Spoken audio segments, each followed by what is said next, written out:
J'envoyais 600 € par semaine à mes parents pour qu'ils puissent vivre confortablement.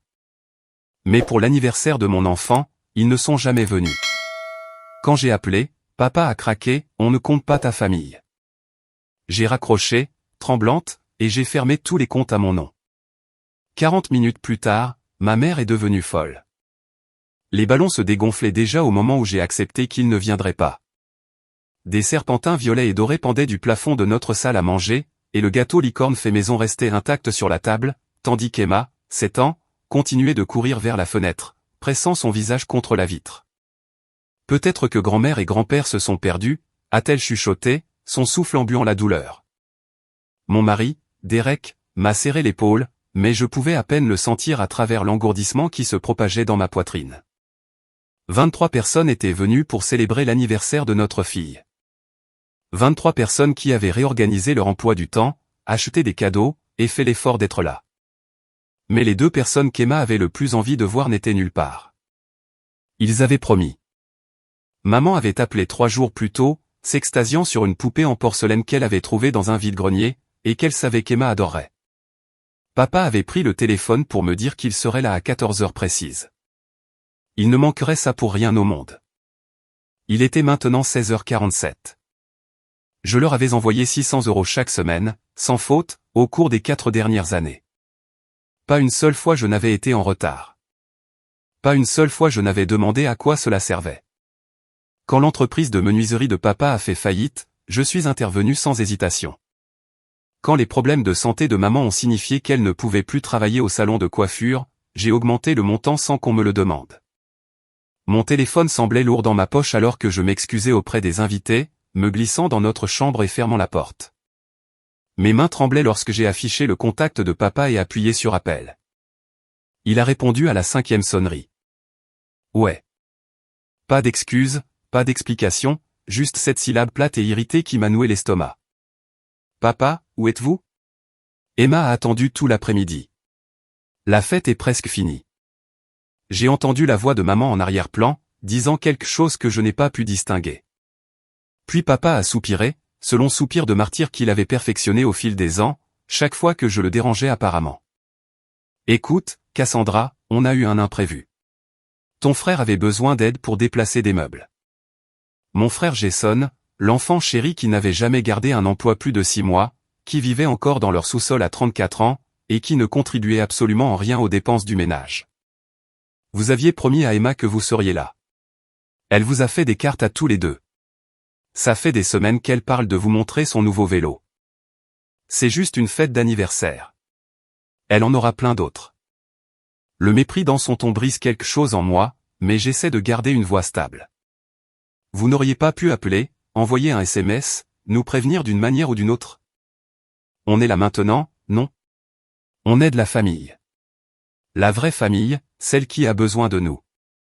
Ces mots ont flotté dans l'air comme du poison. La vraie famille.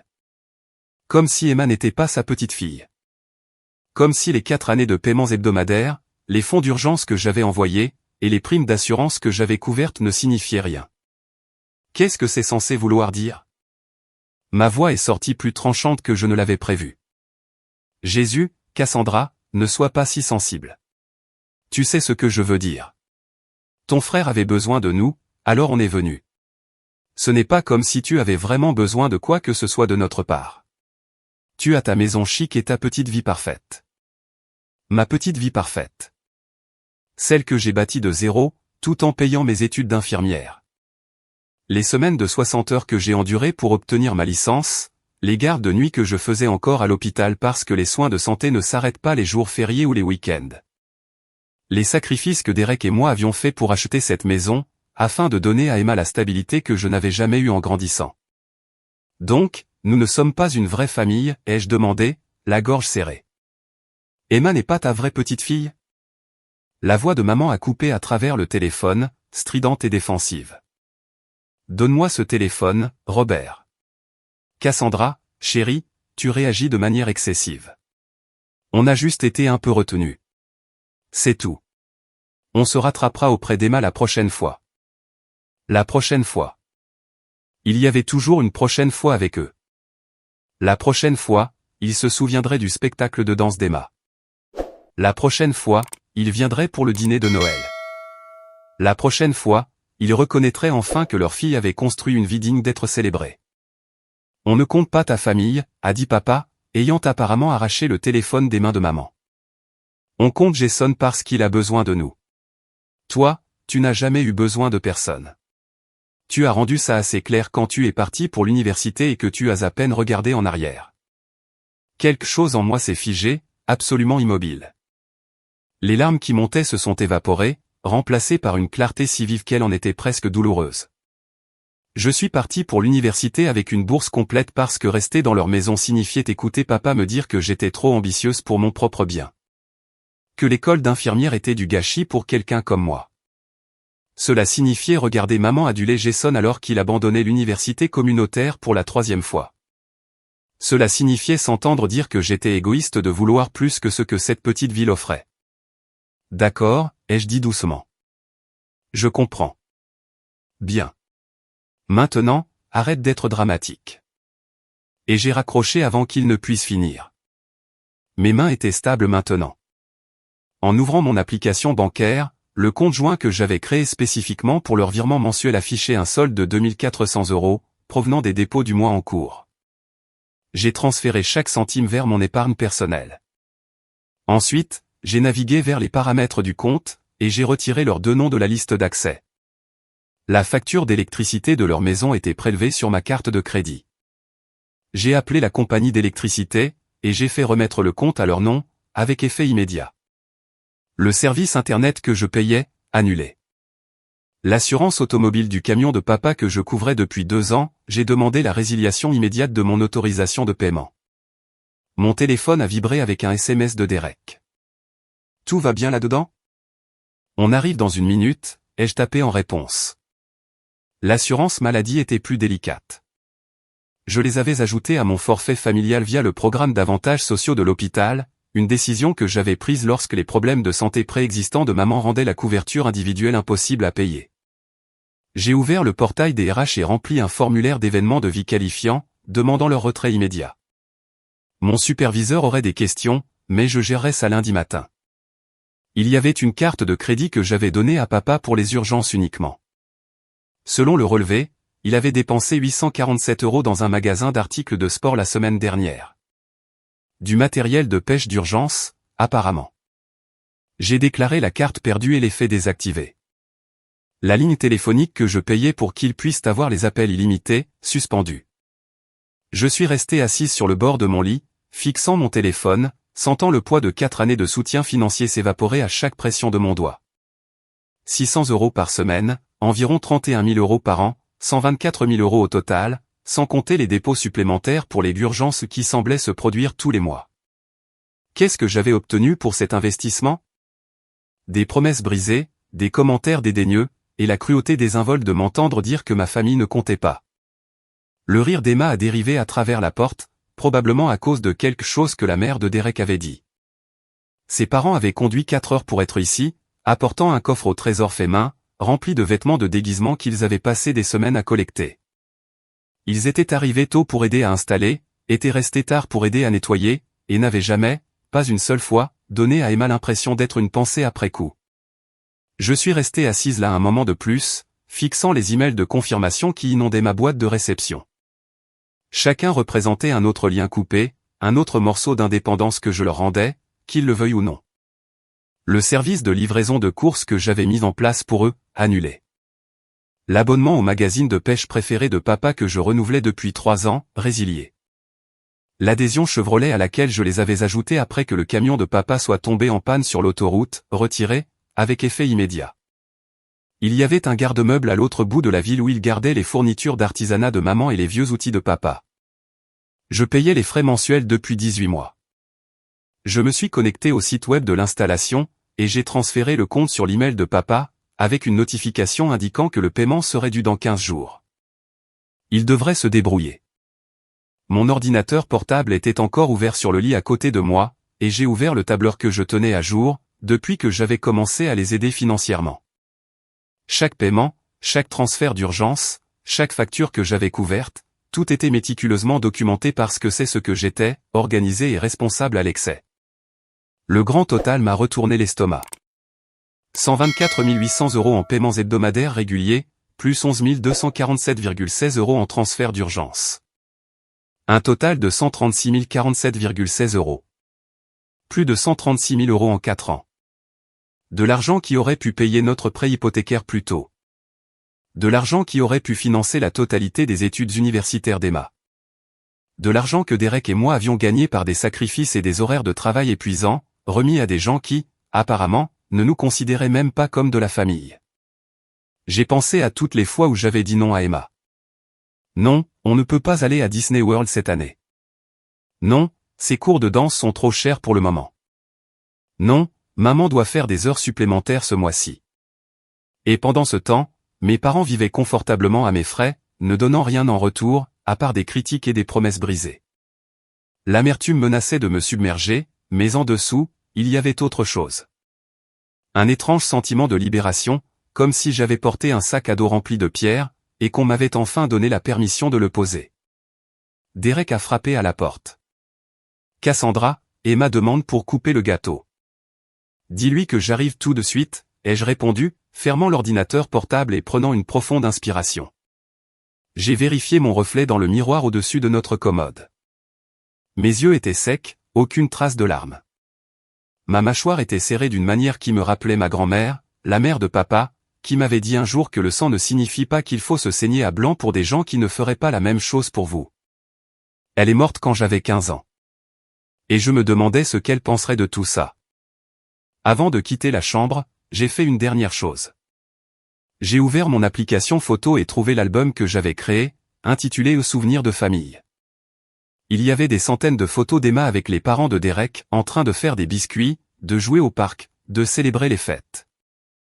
J'ai remonté 4 ans en arrière et trouvé exactement 3 photos d'Emma avec mes parents. 3 photos en 4 ans. L'une datée du 3e anniversaire d'Emma, où maman la tenait avec raideur tandis que papa consultait son téléphone en arrière-plan. Une autre était un mardi quelconque où ils étaient passés à l'improviste, et maman avait insisté pour une photo pour son Facebook. La dernière datait d'il y a 2 Noëls, le seul Noël où ils étaient effectivement venus. Et même là, ils étaient partis avant le dîner parce que Jason avait besoin d'être conduit quelque part. 3 photos, à peine quelques souvenirs. Emma ne manquerait même pas ce qui n'avait jamais vraiment été là. Mon téléphone a commencé à sonner 37 minutes après que j'ai raccroché au nez de papa. Le nom de maman a clignoté sur l'écran. J'ai laissé aller sur la messagerie. Elle a rappelé immédiatement. Encore une fois, j'ai refusé l'appel. La 3e fois, j'ai coupé la sonnerie et retourné le téléphone face contre table sur la table de nuit. Derek a frappé doucement avant d'ouvrir la porte. Et, Emma te demande. Elle veut couper le gâteau. J'arrive, ai-je dit en me levant et en lissant ma robe. Il a étudié mon visage, lisant les émotions qui s'y trouvaient, comme il avait appris à le faire au cours de 12 années de mariage. Qu'est-ce qui s'est passé? Je te raconterai plus tard. Concentrons-nous sur Emma pour l'instant. La fête s'est terminée vers 18h30. Emma, béni soit son cœur résili, avait rebondi après sa déception et jouait maintenant avec ses nouveaux jouets dans le salon. Les grands-parents absents étaient apparemment oubliés dans l'excitation des cadeaux d'anniversaire et du sucre. Je chargeais le lave-vaisselle quand mon téléphone a commencé à vibrer en continu. Je l'ai rallumé pour vérifier un message de la sœur de Derek, et je l'ai immédiatement regretté. 15 appels manqués de maman. 23 SMS. 7 messages vocaux. Les SMS allaient de la confusion à la colère, puis au désespoir. Pourquoi Internet ne marche pas? Ton père dit que le compte en banque est vide. Qu'est-ce qui se passe? Cassandra Ann Carter, tu m'appelles tout de suite. La compagnie d'électricité a appelé pour dire que le compte est en train d'être transféré. Tu as fait quelque chose? C'est ridicule. Appelle-moi immédiatement.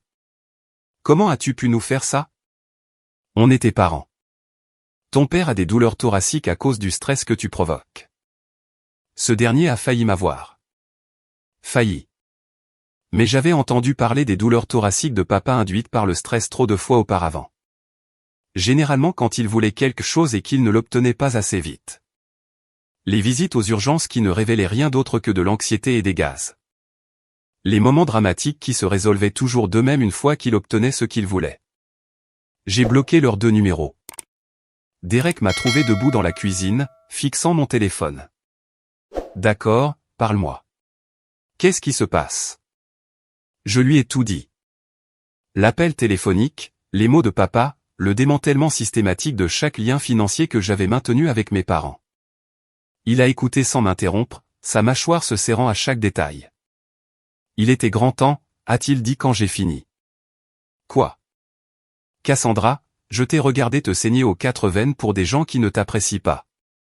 J'ai gardé ma bouche fermée parce que ce sont tes parents et que ce n'était pas à moi de dire quoi que ce soit. Mais les regarder traiter Emma comme si elle n'existait pas. Te dire que ta famille ne compte pas, il a secoué la tête. Tu aurais dû faire ça il y a des années. Ils vont tout perdre. La maison, les services publics, les assurances. Ce sont des adultes. Ils se débrouilleront. Jason peut trouver un travail. Ton père peut reprendre la menuiserie. Ta mère peut demander une pension d'invalidité si sa santé est vraiment si mauvaise. Ils ont des options. Ils ont juste choisi la plus facile, qui était de profiter de la culpabilité de leur fille. La culpabilité. Mon Dieu. La culpabilité avait été écrasante pendant si longtemps. J'avais oublié ce que ça faisait de respirer sans elle. Les bonnes filles prenaient soin de leurs parents. Les bonnes filles n'abandonnaient pas leur famille. Les bonnes filles se sacrifiaient, donnaient, et n'attendaient jamais rien en retour. Mais les bons parents ne disaient pas à leurs filles que leur famille ne comptait pas. Emma est apparue dans l'embrasure de la porte, traînant son éléphant en peluche préféré. Maman, on peut avoir du gâteau au petit déjeuner demain. Je l'ai prise dans mes bras, respirant l'odeur de son shampoing à la fraise. On verra, bébé. Tu as passé un bon anniversaire? Le meilleur. Tante Rachel a dit qu'elle m'apprendrait à tresser les cheveux comme elle. Et oncle Mike va m'emmener à la pêche le mois prochain. Et grand-mère et grand-père Anderson ont dit que je pourrais les aider à planter leur jardin au printemps. Elle a fait une pause, son petit front se plissant. Tu crois que grand-mère et grand-père Carter vont bien? Peut-être que leur voiture est tombée en panne. Derek et moi avons échangé des regards au-dessus de sa tête. Je suis sûr qu'ils vont bien, ma chérie, ai-je dit en la portant vers l'escalier. Allons te préparer pour le lit. Tu as eu une grosse journée. Je lisais l'histoire du soir à Emma quand mon téléphone, que j'avais bêtement laissé sur la commode avec le son activé, a commencé à sonner. Pas les numéros de mes parents. Je les avais bloqués. C'était un numéro local inconnu. Derek l'a attrapé, est sorti dans le couloir, et a répondu. Je pouvais entendre sa voix à travers la porte, ferme et inflexible. Non, elle ne veut pas te parler. Peu importe que tu appelles du téléphone de Jason, parce qu'elle a pris sa décision. Tu peux essayer de culpabiliser quelqu'un d'autre. Ça ne marchera pas ici. Bonne soirée. Il est revenu, a mis le téléphone sous silence, et l'a posé sur ma table de nuit. Jason. Apparemment, ta mère est hystérique et ton père est hors de lui. Ils veulent savoir ce qu'ils ont fait de mal. Ce qu'ils ont fait de mal. Comme si les années de manipulation émotionnelle et d'exploitation financière n'étaient pas assez évidentes. Emma s'est endormie en quelques minutes, épuisée par l'excitation de la fête. J'ai bordé ses couvertures autour d'elle et déposé un baiser sur son front. Cette magnifique petite humaine qui méritait des grands-parents qui venaient, qui tenaient leurs promesses, qui la comptaient comme de la famille. En bas, Derek nous avait versé à chacun un verre de vin. Nous nous sommes assis sur le porche arrière, regardant les lucioles clignoter dans l'obscurité, et j'ai senti le poids de la journée s'installer dans mes os. Tu penses que je suis cruel, ai-je demandé. Je pense que tu es juste. Enfin. Ils vont te peindre comme la méchante dans cette histoire. La fille ingrate qui a abandonné ses parents quand ils avaient le plus besoin d'elle. Laisse-les faire. Tous ceux qui comptent connaissent la vérité. Mon téléphone a sonné à nouveau. 23 heures. Puis minuit. Puis 2 heures du matin. Des numéros différents à chaque fois. La petite amie de Jason, un cousin à qui je n'avais pas parlé depuis une décennie, et même la sœur de maman, qui ne s'était jamais souciée de moi auparavant. J'ai complètement éteint le téléphone et j'ai mieux dormi que je ne l'avais fait depuis des années. Le dimanche matin est arrivé avec Emma sautant sur notre lit, exigeant des crêpes aux pépites de chocolat. Derek l'a emmené en bas pendant que je rallumais enfin mon téléphone, me préparant à l'assaut. 47 appels manqués. 62 SMS. Les messages vocaux prendraient à eux seuls 1 heure à écouter. Mais un message est sorti du lot. C'était de ma mère, envoyé à 3h17 du matin, probablement après qu'elle ait épuisé toutes les autres options. Très bien, tu veux jouer à ça? Tu as toujours été une gamine égoïste et ingrate. On t'a tout donné, et c'est comme ça que tu nous rembourses. Ne prends pas la peine de venir aux funérailles de ton père quand il mourra du stress que tu causes. Tu es morte pour nous. Morte. On dira à tout le monde quel genre de fille tu es vraiment. Tout le monde saura que tu as abandonné tes parents malades et âgés. Tu verras ce que c'est d'être seule. Malade et âgée. Maman avait 61 ans et pouvait marcher 8 km par jour quand ça l'arrangeait.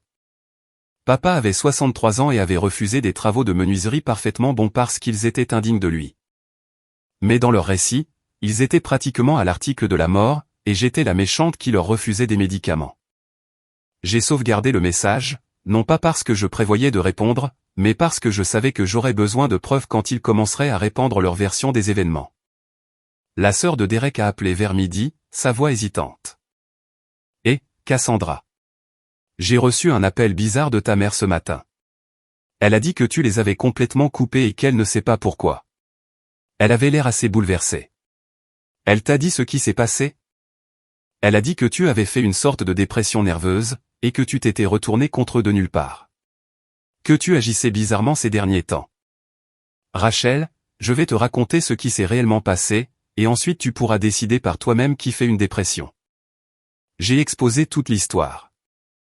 Les années de soutien financier, les promesses brisées faites à Emma, l'appel téléphonique où papa a explicitement dit « Ma famille ne compte pas ». La révélation qu'ils avaient sauté l'anniversaire d'Emma pour aider Jason à déplacer des meubles. Rachel est restée silencieuse pendant un long moment. 600 € par semaine pendant 4 ans. Chaque semaine. Plus des extras pour les urgences. Et ils ont choisi les meubles de Jason plutôt que l'anniversaire d'Emma. C'est à ça que ça s'est résumé. Ouais. Cassandra, je suis tellement désolé. Je n'avais aucune idée que c'était comme ça. La façon dont maman l'a expliqué, elle a fait croire que tu avais juste pété les plombs sans raison. Elle est douée pour ça. Après avoir raccroché avec Rachel, je savais que le téléphone arabe familial allait commencer à fonctionner correctement. La vérité finirait par sortir, même si mes parents essayaient de l'enterrer sous leur récit de victime. Mon téléphone a sonné à nouveau dans l'heure. Cette fois, c'était ma tante Carole, la sœur cadette de maman, avec qui je m'étais toujours raisonnablement bien entendu. Cassandra, ta mère m'a appelé, absolument hystérique. Elle dit que tu leur as volé de l'argent et coupé tous leurs services publics. Elle veut que je te fasse entendre raison. J'ai fermé les yeux et compté jusqu'à 5. Tante Carole, je n'ai rien volé. J'ai arrêté de payer pour des choses qui n'ont jamais été ma responsabilité en premier lieu. Mais ils disent qu'ils n'ont rien.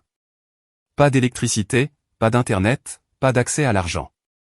Ils ont accès aux mêmes choses que tout autre adulte, leurs propres revenus, leurs propres ressources, leur propre capacité à prendre soin d'eux-mêmes. Ma voix était plus tranchante que je ne le voulais. Est-ce que maman t'a dit ce que papa m'a dit? Il y a eu une pause. Elle a dit qu'il y avait eu un malentendu au sujet de la fête d'anniversaire d'Emma. Ce n'était pas un malentendu. Ils ont promis de venir, puis ont laissé tomber leur petite fille pour aider Jason à déplacer des meubles. Quand j'ai appelé pour demander où ils étaient, papa m'a dit sans détour qu'il ne comptait pas ma famille, que nous ne sommes pas une vraie famille pour eux. Tante Carole est restée silencieuse un long moment. Je pouvais entendre sa respiration, le temps qu'elle assimile. Il a dit ça. Ces mots exacts? Ces mots exacts. On ne compte pas ta famille. Et ensuite maman a pris le téléphone pour me dire que je réagissais de manière excessive, comme toujours. Oh, Cassandra. Sa voix s'est adoucie. Je savais que tes parents étaient durs avec toi, mais je ne réalisais pas. Je veux dire, ta mère a toujours fait croire que tu étais tellement indépendante que tu n'avais pas besoin d'eux. Je leur envoyais 600 € chaque semaine depuis 4 ans, Carole. Plus de 124 000 € en paiement régulier seulement, plus 11 000 € supplémentaires pour les urgences. J'ai payé leurs factures d'électricité, leur internet, leur assurance voiture, leur assurance maladie. J'ai couvert le paiement du camion de papa et les médicaments de maman. Et la seule fois où je leur ai demandé de venir pour leur petite fille, ils n'ont pas pu se déranger parce que Jason avait besoin de quelque chose. J'ai entendu sa brusque inspiration. 6 cents par semaine. Cassandra, c'est plus que ce que gagnent la plupart des gens. Ouais, c'est vrai. Et ils ont quand même dit que ma famille ne comptait pas. Apparemment, la seule famille qui compte est celle qui vit encore dans leur sous-sol, et qui ne contribue à rien. Tante Carole a soupiré lourdement. Ta mère a toujours encouragé Jason, on l'a tous vu. Mais ça. C'est au-delà de ça. Prendre ton argent pendant des années et ensuite te rejeter comme ça, blesser Emma. Elle a fait une pause. Tu as fait la bonne chose, chérie. Je sais que tu n'en as pas l'impression, mais tu l'as fait. Après avoir raccroché, j'ai senti un petit poids s'envoler. Avoir quelqu'un du côté de la famille de ma mère pour valider ma décision signifiait plus que je ne l'avais prévu. Mais les appels ont continué. Le lundi soir, les appels avaient ralenti. Peut-être qu'ils se regroupaient. Peut-être qu'ils avaient réalisé qu'aucune culpabilisation ne rétablirait leur accès à mon compte bancaire. Peut-être que Jason avait enfin décidé d'aider, bien que j'en doute. La mère de Derek a appelé mardi après-midi. Ma chérie, j'ai entendu parler de ce qui s'est passé avec tes parents. Je veux juste que tu saches que tu as fait la bonne chose. Fixer des limites n'est pas cruel. C'est nécessaire. Merci, Linda. Je n'arrête pas de douter de moi. Bien sûr que tu doutes. Tu as un bon cœur. Mais avoir un bon cœur ne signifie pas laisser les gens profiter de toi. Tu as Emma à penser maintenant.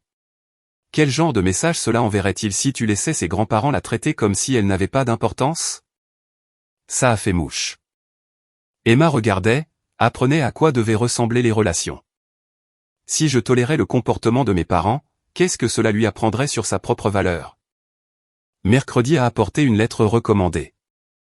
J'ai signé avec des mains tremblantes, sachant déjà ce qu'elle contiendrait. L'avocat de mes parents, ou plutôt un service juridique au rabais qu'ils avaient trouvé, avait rédigé une demande formelle pour le retour des fonds injustement retenus. Ils prétendaient que j'avais promis de les soutenir indéfiniment, et que j'avais rompu un contrat verbal. J'ai appelé ma propre avocate, une femme vive nommée Patricia Chen, qui s'était occupée de notre planification successorale. Ont-ils une preuve de ce contrat verbal, a-t-elle demandé après avoir lu la lettre. Il n'y a pas de contrat. Je les aidais quand ils en avaient besoin. Il n'y a jamais eu de promesse de soutien indéfini. Et l'argent que vous envoyiez, c'était des cadeaux ou des prêts? Des cadeaux. Je suppose que je ne m'attendais jamais à ce qu'ils me remboursent. Alors légalement, ils ne tiennent pas debout. On ne peut pas exiger le retour de futurs cadeaux. Je vais rédiger une réponse, mais honnêtement, cela ressemble plus à des tactiques d'intimidation qu'à une véritable menace juridique. La réponse est partie vendredi. Le samedi, j'ai reçu un SMS du numéro de la petite amie de Jason. Apparemment, j'avais oublié d'en bloquer un. Tes parents sont en train de perdre leur maison. J'espère que tu es heureuse. Quelle fille tu fais? J'ai fixé ce message pendant une minute entière avant de taper une réponse que je n'enverrai jamais, ils perdent la maison que je payais, tout en m'entendant dire que je ne compte pas comme de la famille. J'espère que Jason apprécie le sous-sol. Au lieu de cela, j'ai juste bloqué le numéro et je n'ai absolument rien ressenti. La réalité de ce que signifiait réellement perdre leur maison s'est installée lentement. La maison elle-même était payée depuis une décennie. Les parents de papa la lui avaient laissée sans hypothèque.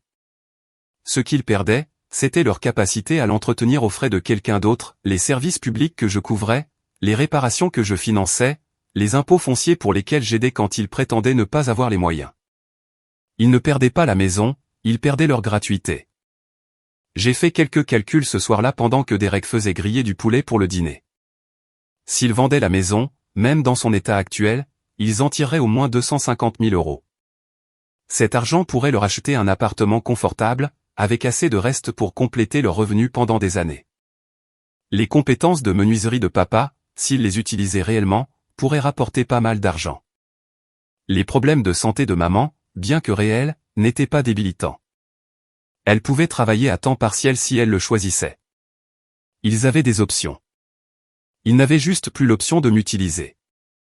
Une semaine plus tard, j'ai reçu un email de Jason. L'objet disait « Tu dois lire ça. Contre mon meilleur jugement, je l'ai ouvert. Cassandra. Je ne sais pas ce qui te prend, mais cette vendetta que tu as contre maman et papa doit cesser. Ils ne vont pas bien. Maman pleure tous les jours. La tension artérielle de papa crève le plafond. Il parle de vendre la maison. La maison où nous avons grandi. La maison avec tous nos souvenirs, à cause de ce que tu as fait. Je sais que tu penses leur donner une sorte de leçon. Mais tout ce que tu fais, c'est prouver que tu as toujours pensé que tu valais mieux que nous. Ouais, ils m'ont aidé à déplacer des meubles. Et alors? Je suis leur fils aussi. J'ai besoin d'aide parfois. Juste parce que tu es petite Miss Parfaite qui n'a jamais besoin de rien, ça ne veut pas dire que c'est le cas pour nous autres. Ils t'ont tout donné en grandissant. Ils se sont sacrifiés pour que tu puisses aller à l'université, pour que tu puisses avoir ta petite vie agréable. Et c'est comme ça que tu les rembourses, en les abandonnant quand ils ont le plus besoin de toi. Quoi qu'Emma t'ait raconté sur son anniversaire, je suis sûr qu'elle exagérait. Les enfants font ça. Tu laisses les sentiments blessés d'une enfant de 7 ans détruire ta relation avec tes parents. Sois mature, Cass. Arrange ça. Sois une adulte. Appelle maman et excuse-toi pour qu'on puisse tous passer à autre chose. Je l'ai lu 3 fois, sentant ma tension monter à chaque passage. L'audace de chaque phrase était presque impressionnante. Emma qui exagérait? Il m'avait tout donné? Je les abandonnais? Derek m'a trouvé dans le bureau à domicile, serrant mon téléphone si fort que mes jointures étaient devenues blanches. Qu'est-ce qui ne va pas? Je lui ai tendu le téléphone sans un mot, regardant son expression s'assombrir alors qu'il lisait l'email de Jason. C'est incroyable, a-t-il marmonné. Il va vraiment prétendre que... Il s'est arrêté, m'a regardé. Tu n'envisages pas sérieusement quoi que ce soit de tout ça, n'est-ce pas? Non, ai-je dit, et je le pensais. Je n'arrive juste pas à croire qu'il a réellement essayé de blâmer Emma. Comme si elle avait inventé le fait d'être déçue que ses grands-parents ne soient pas venus à sa fête. Il est désespéré, a dit Derek en me rendant mon téléphone. Ils l'ont probablement poussé à le faire. Ils se sont dit que si la culpabilisation venant d'eux ne marchait pas, peut-être que l'enfant chéri pourrait atteindre. J'ai rédigé une réponse, l'ai effacée, en ai rédigé une autre, l'ai effacée aussi. Finalement, je me suis arrêté sur quelque chose de simple. Jason. J'ai envoyé à nos parents 600 € chaque semaine pendant 4 ans. J'ai payé leurs factures, couvert leurs assurances, et aidé pour chaque urgence qu'ils ont eue. Quand je leur ai demandé de venir pour une seule fête d'anniversaire, ils ont choisi tes meubles plutôt que leur petite fille. Quand j'ai appelé pour demander pourquoi, papa m'a dit qu'il ne comptait pas ma famille comme une vraie famille. Ce sont ces mots, pas l'interprétation d'Emma. La maison avec tous nos souvenirs est payée et vaut au moins 250 000 €. S'ils la vendent, ils iront bien. Mieux que bien. Ils auront plus d'argent que la plupart des retraités ne voient jamais. Je ne les abandonne pas. J'arrête de les entretenir. Il y a une différence. Ne me contacte plus à ce sujet. Cassandra. Je l'ai envoyé avant de pouvoir me remettre en question, puis j'ai immédiatement bloqué l'adresse email de Jason aussi. L'école d'Emma a organisé une fête des grands-parents en octobre. Elle a fait une invitation pour les parents de Derek, et ils sont venus avec des biscuits faits maison et des histoires sur l'enfance de Derek. Ils se sont assis sur de minuscules chaises conçues pour des enfants de 7 ans, et rayonnaient de fierté pendant qu'Emma lisait à haute voix son livre préféré. Mes parents n'ont pas été mentionnés. Emma ne demandait plus après eux. Thanksgiving est venu et reparti. Nous l'avons passé avec la famille de Derek, et je me sentais plus légère que je ne l'avais été depuis des années. Les achats de Noël n'incluaient pas de cadeaux pour des gens qui ne nous comptaient pas comme de la famille. L'argent que je leur envoyais est allé sur le fonds universitaire d'Emma à la place, où il ferait réellement une différence. J'ai appris par le téléphone arabe familial que Jason avait finalement obtenu un emploi dans un entrepôt, que mes parents avaient déménagé dans un appartement plus petit, et que papa refaisait de la menuiserie, prenant les emplois qu'il considérait auparavant comme indignes de lui. Il survivait. Il s'était adapté. Ils avaient trouvé un moyen d'avancer sans m'utiliser comme leur distributeur automatique personnel. J'ai appris plus de détails grâce à tante Carole, qui avait commencé à prendre de mes nouvelles toutes les quelques semaines. Elle avait rendu visite à mes parents dans leur nouvel appartement et me faisait un rapport, non pas pour me faire sentir coupable, mais parce qu'elle pensait que je méritais de connaître la vérité sur leur situation. Ils s'en sortent en fait pas mal, m'a-t-elle dit autour d'un café un samedi matin. L'appartement est petit, mais agréable. Ton père a 3 clients réguliers en menuiserie maintenant, et il semble plus heureux de travailler à nouveau de ses mains. Ta mère fait du bénévolat à la bibliothèque quelques heures par semaine.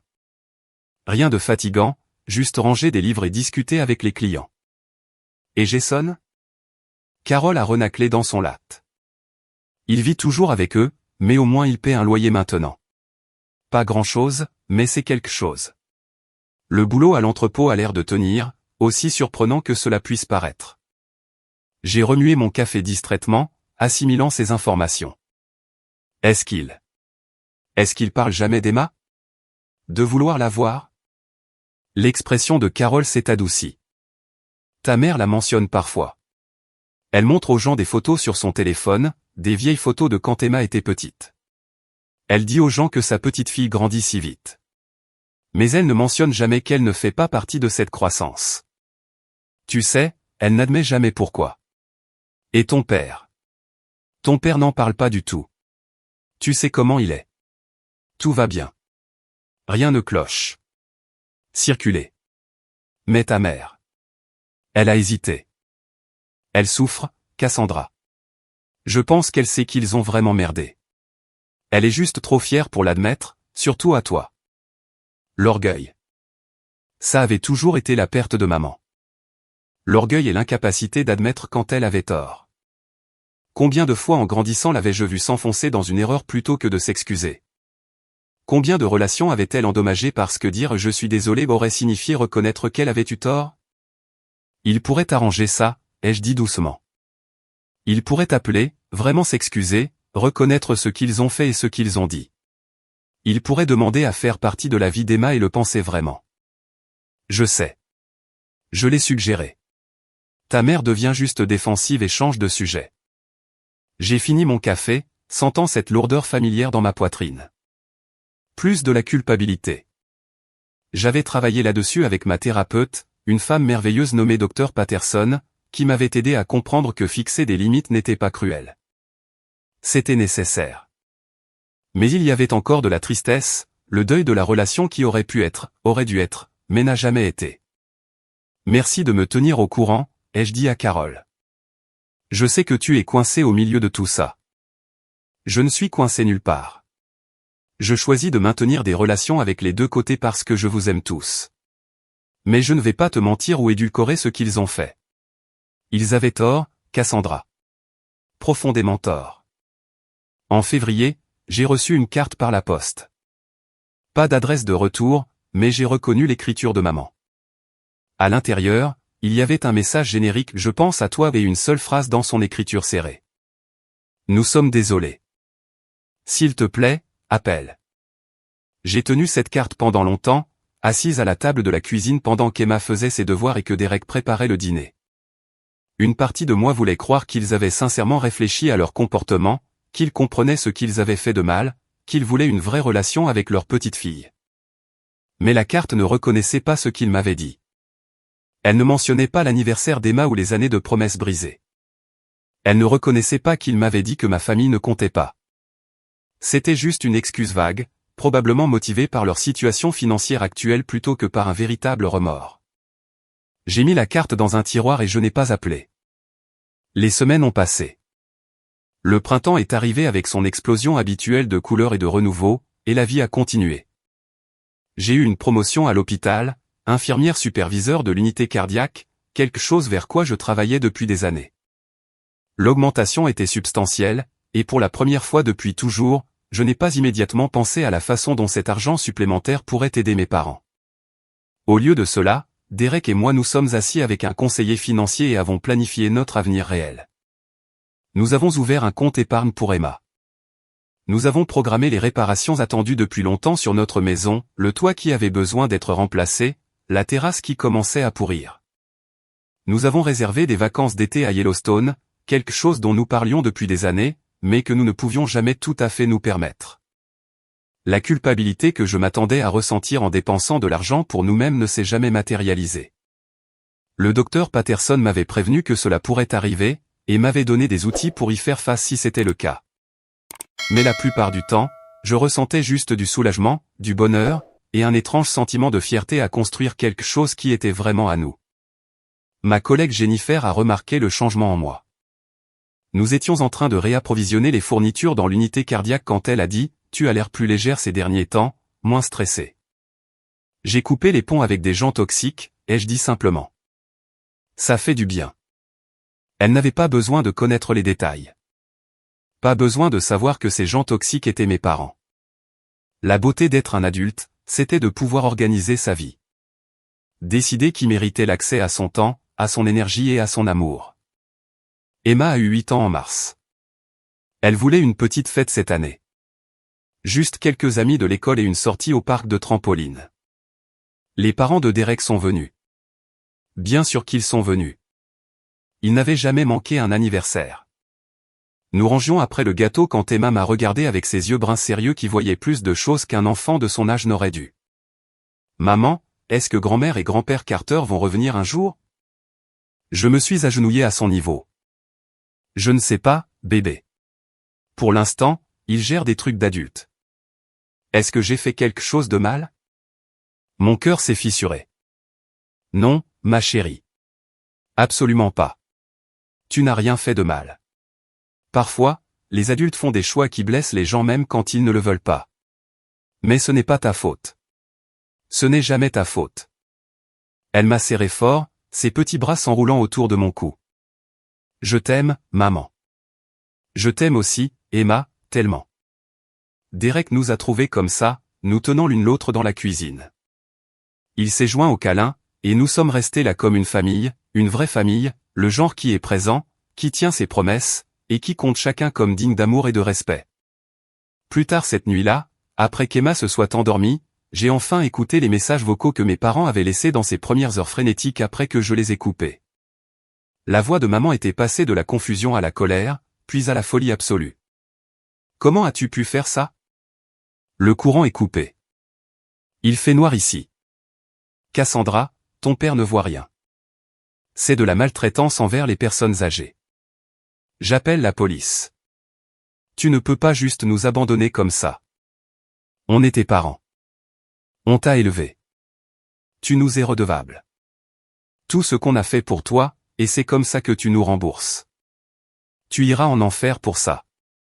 Tu m'entends ? En enfer. » Les messages ont empiré à partir de là.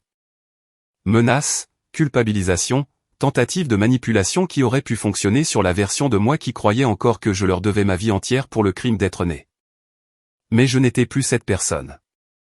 J'étais la mère qui était présente pour sa fille, la femme qui avait construit un partenariat basé sur le respect mutuel, l'infirmière qui sauvait des vies sans attendre d'adoration en retour. La femme qui comprenait que l'amour n'était pas censé faire mal, n'était pas censé exiger un sacrifice sans fin sans aucune reconnaissance ni appréciation. J'ai supprimé chaque message vocal et bloqué les derniers numéros que j'avais manqués.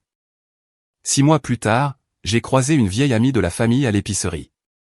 Margaret connaissait mes parents depuis des décennies. Elle avait été chez eux pour d'innombrables dîners et fêtes. « Cassandra, j'ai entendu parler de la dispute avec tes parents. Quel dommage. » Je me suis préparé au jugement, au sermon sur le fait d'honorer son père et sa mère. Au lieu de cela, elle s'est penchée vers moi d'un air conspirateur. « Entre toi et moi, il était temps que quelqu'un fixe des limites avec eux. J'aime tes parents, mais la façon dont ils parlaient de toi, toujours à se plaindre que tu n'en faisais pas assez. Pendant ce temps, tu payais leurs factures et Jason restait assis sur son derrière à ne rien faire, ce n'était pas juste. » Vous saviez, ai-je demandé, stupéfaite. Oh, ma chérie, tout le monde savait. On ne pensait juste pas que c'était à nous de dire quoi que ce soit.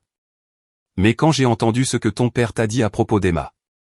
Eh bien, certaines choses ne peuvent pas être retirées. La validation semblait étrange. J'avais passé tellement de temps à croire que j'étais le problème. La fille ingrate qui avait tourné le dos à sa famille. Mais voici la preuve que d'autres personnes avaient vu le déséquilibre, avaient reconnu la manipulation, avaient compris pourquoi j'étais finalement parti. J'ai commencé à remarquer des schémas similaires dans les conversations avec d'autres personnes qui connaissaient ma famille. L'oncle de Derek a mentionné que mon père s'était un jour plaint lors d'un barbecue que je me croyais trop bien pour eux maintenant que j'avais un diplôme d'infirmière chic. Une voisine de mon enfance m'a contacté sur Facebook pour dire qu'elle avait toujours admiré comment j'avais réussi malgré tout. Malgré tout. La phrase a résonné dans mon esprit. C'était quoi, le tout? La critique constante, le favoritisme envers Jason, la façon dont chaque réussite que j'avais obtenue était minimisée ou ignorée. J'ai pensé à ma remise de diplôme du lycée où j'avais été major de promotion. Maman avait passé toute la cérémonie à chuchoter que l'auditorium était trop froid, que les discours étaient trop longs, qu'elle devait rentrer à la maison pour préparer le dîner pour papa et Jason. Elle était partie avant la réception, avant les photos, avant que je puisse la présenter à mes professeurs préférés qui avaient écrit mes lettres de recommandation pour l'université. J'ai pensé à la remise de diplôme de l'école d'infirmière où j'avais été la première de ma classe. Papa était arrivé 40 minutes en retard, avait manqué l'appel de mon nom, et s'était ensuite plaint des frais de parking.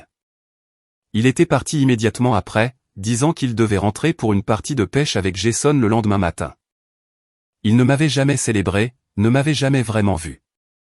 J'avais juste été trop occupé à essayer de gagner leur amour pour le remarquer. Emma est entrée en CE2 cet automne-là. Elle avait des amis, des loisirs, et 2 ensembles de grands-parents qui l'adoraient. Les parents de Derek remplissaient chaque rôle magnifiquement, et elle ne semblait jamais manquer ce que mes parents n'avaient pas réussi à fournir. J'ai arrêté de vérifier mes messages bloqués, arrêté de me demander s'ils allaient appeler, arrêté de porter la culpabilité qui m'avait pesé pendant si longtemps. L'argent qui allait autrefois vers eux finançait des vacances en famille. Le compte universitaire d'Emma grandissait régulièrement. Derek et moi pouvions respirer plus facilement, épargner plus, planifier un avenir qui n'incluait pas de soutenir 2 personnes qui refusaient de prendre la responsabilité de leur propre vie. Parfois, je pensais à ce à quoi ressemblerait ma vie si je n'avais jamais passé cet appel. Si j'avais juste accepté les mots de papa et continué à envoyer de l'argent, continué à accepter leurs promesses brisées, continué à apprendre à Emma que l'amour signifiait tolérer le manque de respect et la déception. Mais alors Emma riait, ou Derek me serrait contre lui, ou je voyais notre compte d'épargne grandir, et je me rappelais pourquoi je l'avais fait. Ils ont dit que ma famille ne comptait pas, alors j'ai arrêté de les compter dans la mienne.